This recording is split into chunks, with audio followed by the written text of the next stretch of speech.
Hello अस्सलाम वालेकुम dear students, क्या हाल है आप लोगों के। आज आपके लिए लेकर आया हूं एमडी कैट से रिलेटेड न्यूज। वो ये है कि आपकी जो एमडी कैट की टेस्ट की डेट है वो अनाउंस तकरीबन ही हो चुकी है। गैर मुतवक्का जो हमें गैर सरकारी जराये से हमें मालूम हुआ है, आपकी जो एमडी कैट की डेट है वो इस साल होने जा रही है 2024 में 22 सितंबर। 22 सितंबर is your MD CAT test date. अब यहाँ पर सवालात जो जन्म लेते हैं वो ये है कि इसका जो सिलेबस है वो क्या होगा, इसका जो वेटेज होती है एमडी कैट की वो क्या होगी, क्या 2023 का एमडी कैट का जो टेस्ट है वो वैलिड होगा या नहीं होगा, हमें कौन कौन से डॉक्यूमेंट रजिस्ट्रेशन के वक्त जरूरत होंगे, रजिस्ट्रेशन का अमल कब शुरू होगा। इन तमाम सवाल के जवाब एक वन बाई वन में आपको इसी वीडियो में आपको दूंगा। सबसे पहला सवाल कि रजिस्ट्रेशन का अमल कब शुरू होने जा रहा है, यहाँ पर आपको गाइड कर देता हूं कि जो आपका रजिस्ट्रेशन है, एमडी कैट की रजिस्ट्रेशन है, वो आपके इसी हफ्ते में ही शुरू होने के कभी चांसेस हैं, या मैक्सिमम भी अगर लेट होता है तो अगस्त के पहले वीक में ही आपकी रजिस्ट्रेशन का जो बाकायदा ऑनलाइन रजिस्ट्रेशन होगी एमडी कैट की वो ओपन हो जाएगी। अभी तक का हाल कोई भी रजिस्ट्रेशन का अमल शुरू नहीं हुआ।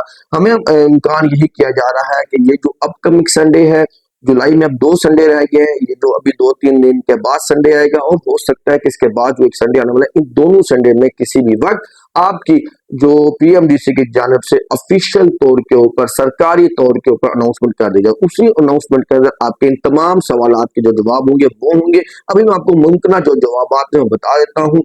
आपका जो पासिंग मार्क्स होंगे एमडी कैट के वो होंगे एमबीबीएस के लिए 110 नंबर, मतलब 55%।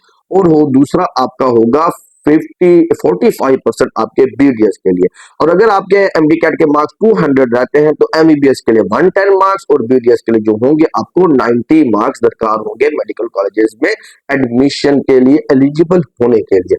और दूसरा सवाल बच्चों ये पूछते हैं कि क्या 2023 का एमडी कैट जो है वो वैलिड होगा या नहीं। अगर वैलिड होगा तो फिर क्या होगा। तो मेरे ख्याल से इस साल 2024 में आपका जो एमडी कैट था 2023 का, उसका रिजल्ट भी वैलिड होने जा रहा है। अब वैलिड जब हो जाएगा तो आगे 2 सिनेरियो होंगे।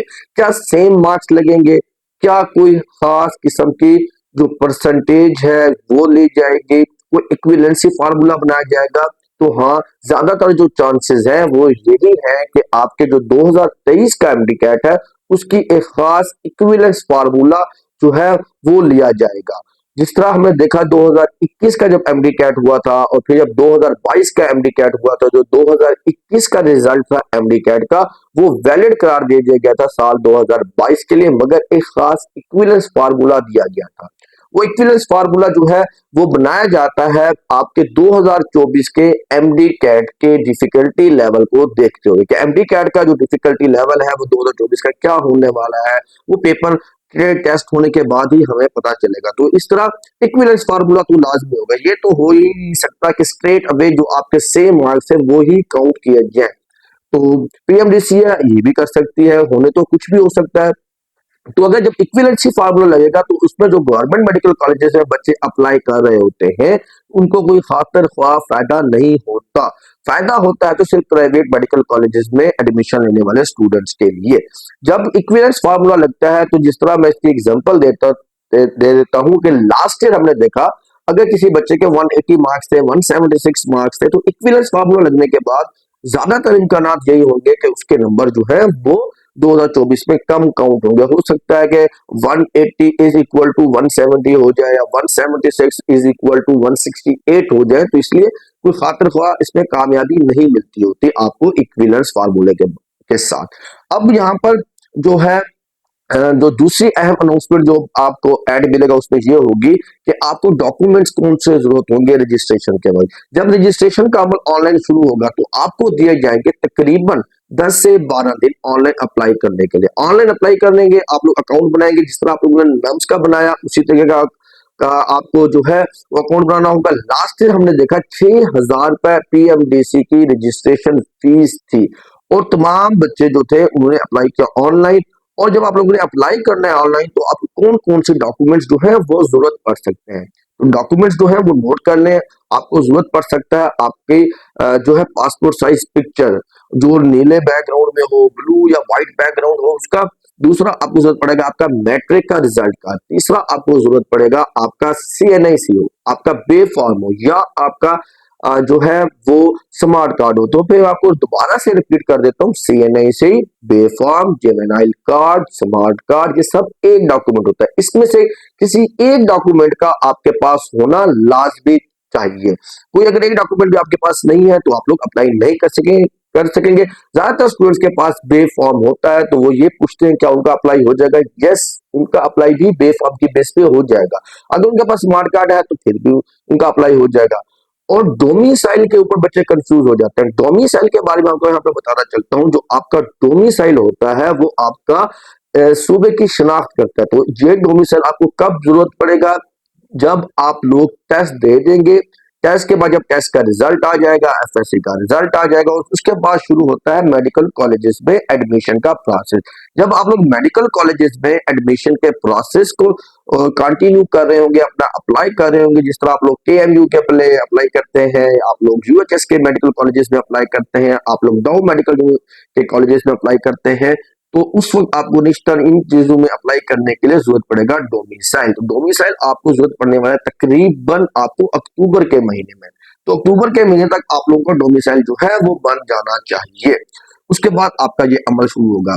और इसके अलावा जब आप लोगों का FSC का रिजल्ट आ जाएगा, जब आप लोग मेडिकल कॉलेजेस में अप्लाई कर रहे होंगे तकरीबन अक्टूबर नवंबर में, जब आप लोग मेडिकल कॉलेज में अप्लाई करेंगे तो आप लोगों के पास जो आपका मैट्रिक का रिजल्ट कार्ड होता है और जो आपका होता है FSC का रिजल्ट कार्ड, कंप्लीट FSC का रिजल्ट कार्ड, उनको आप लोगों को लाजमी तौर के ऊपर IBCC से वेरीफाई करवाना होगा। IBCC से वेरीफाई कैसे करवाते हैं, उसका जो प्रोसेस होगा, उसके लिए भी एक अच्छी सी वीडियो आप लोगों की रहनुमाई के लिए मैं बनाकर अपलोड कर दूंगा। अभी आपका क्योंकि FSC का रिजल्ट नहीं आया हुआ तो आप लोग अभी उसकी इतनी ज्यादा टेंशन ना लें। और जो बच्चे रिपीटर थे लास्ट ईयर, अगर उन्होंने जो है अपना FSC का रिजल्ट कार्ड भी वेरीफाई करवा लिया था, मैट्रिक का रिजल्ट कार्ड भी IBCC से वेरीफाई करवा लिया था, तो इस साल उनको दोबारा से वेरीफाई करवाने की जरूरत नहीं होगी। हाँ, यहाँ पर एक बात का ख्याल रखना चाहिए, जिन बच्चों ने लास्ट ईयर अगर FSC थी वो सेम मार्क्स के साथ अगर इस साल उन्होंने अपनी FSC कर लिया इंप्रूव, तो उनको फिर अपना नया रिजल्ट कार्ड जो है वो IBCC से लाजमी वेरीफाई करवाना होगा इंप्रूवर स्टूडेंट्स को, मगर उनको मैट्रिक का रिजल्ट कार्ड वेरीफाई करवाने की जरूरत नहीं होगी। और दूसरा, बच्चे यहाँ पर ये पूछते हैं कि इस साल हमारा जो मेरिट फार्मूला है वो क्या होगा। मेरिट फार्मूला आपका वही सेम रहने वाला है, इसमें किसी भी किस्म की कोई भी तब्दीली हमें जो है होती हुई नजर नहीं आ रही। आपका मैट्रिक 10%, FSC की वेटेज 40% और MDCAT 50% एज यूजुअल लिया जाएगा। आपका MDCAT जो टेस्ट है वो जरूरी होता है तमाम मेडिकल कॉलेजेस के लिए। हाँ, आप लोग AKU के लिए अप्लाई कर रहे हो, हाँ आप लोग NAMS के प्राइवेट मेडिकल कॉलेजेस में अप्लाई करें, चाहे आप लोग AMC कैडेट के लिए अप्लाई करें, तो MDCAT का पास होना जरूरी है। अगर आप लोग MDCAT पास नहीं करते तो आप लोग पाकिस्तान के किसी भी मेडिकल कॉलेजेस में, जैसे कि AKU है, AMC कैडेट हो गया आपका, और आप लोग जो है NAMS के प्राइवेट मेडिकल कॉलेजेस के लिए एलिजिबल नहीं रहेंगे। अगर आप लोग अच्छा स्कोर करते हैं MDCAT में तो आप लोग गवर्नमेंट मेडिकल कॉलेजेस के लिए अहल हो जाते हैं। और अगर आप लोगों का पासिंग क्राइटेरिया 55% MDCAT पास हो और 45% अगर आपका MDCAT पास हो तो आप लोग BDS के लिए, और 55% वाले बच्चे जो है वो MBBS के लिए एलिजिबल हो जाते हैं। अब यहाँ पर बात यह है कि अगर MDCAT का स्कोर होता है 200, जिस तरह लास्ट ईयर था, तो हम देखेंगे कि 110 नंबर लेने वाला बच्चा जो है वो प्राइवेट मेडिकल कॉलेजेस में MBBS के लिए अहल होगा, और 90 नंबर लेने वाला जो बच्चा होगा वो अहल हो जाएगा BDS के लिए। सिलेबस की यहाँ पर बात कर लेते हैं कि सिलेबस में कितना कुछ तब्दील होने जा रहा है। जिस तरीके की हमें डेट नजर आ रही है 22 सितंबर, और जिस तरीके से PMDC ने इतना डिले किया है, तो लगता तो यही है कि PMDC ने सिलेबस जो है नया वाला तैयार कर लिया होगा। नया सिलेबस जैसे ही आप लोगों के लिए आएगा तो उसमें हमें इम्कान लगता है कि आपका जो इस वक्त का मौजूदा सिलेबस है उसमें से 10% ही तब्दीली होगी। ज्यादा तब्दीली होने के चांसेस हमें नजर नहीं आ रहे। सिलेबस तो तब्दील होने के बहुत ही ज्यादा चांसेस है, 50% चांसेस यही है कि आपका जो अपकमिंग MDCAT है, जो सिलेबस होगा वो तब्दील होगा। मगर यहाँ पर स्टूडेंट्स जो है वो परेशानी में बिल्कुल भी ना आए, क्योंकि सिलेबस में ज्यादा तब्दीली नहीं होती। जो इस वक्त करंट सिलेबस आप लोग पढ़ रहे हैं, देख लीजिएगा 90% सिलेबस सेम क्या सेम यही रहने वाला है। इंग्लिश में कुछ भी तब्दील नहीं होता। बाकी रह जाता आपका फिजिक्स, केमिस्ट्री, बायो, हो सकता है एक दो चैप्टर हर सब्जेक्ट में ऐड हो जाए। केमिस्ट्री में सबसे कम चेंजेस आपको नजर आएंगी, सबसे ज्यादा अगर चेंजेस नजर आएंगी तो वो होगा आपका बायोलॉजी का सब्जेक्ट, और उसमें जो अहम चैप्टर्स है वो है आपका क्रोमोसोम्स, डीएनए वाले चैप्टर्स।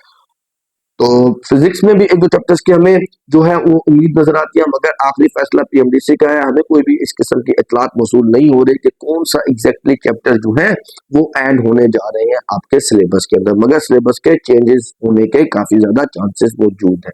ये थी अब तक की, आज की डेट तक की, 18 जुलाई तक की एमपीएमडीसी की एमडी कैट से रिलेटेड तमाम तर की अपडेट्स। इसके अलावा जैसे कोई नई अपडेट आती रहेगी तो आपको इसी यूट्यूब चैनल एएसए पर जो है वो आपके लिए मजीद खबरें भी हम अपलोड करते रहेंगे, वीडियो बनाकर। आपकी रहनुमाई हमारा अवली तरजीह है। आईबीसीसी में जब आप लोगों को अप्लाई करना होगा, उसका भी एक पूरा प्रोसेस जो है आपके लिए जो है बहुत जल्द जो है वीडियो बनाकर ले आएंगे। आप लोगों ने किसी भी किस्म की कोई भी परेशानी नहीं लेनी, तमाम तर सवालात के जवाबात और तमाम तर अपडेट्स आपको मिलती रहेंगी इसी चैनल पर।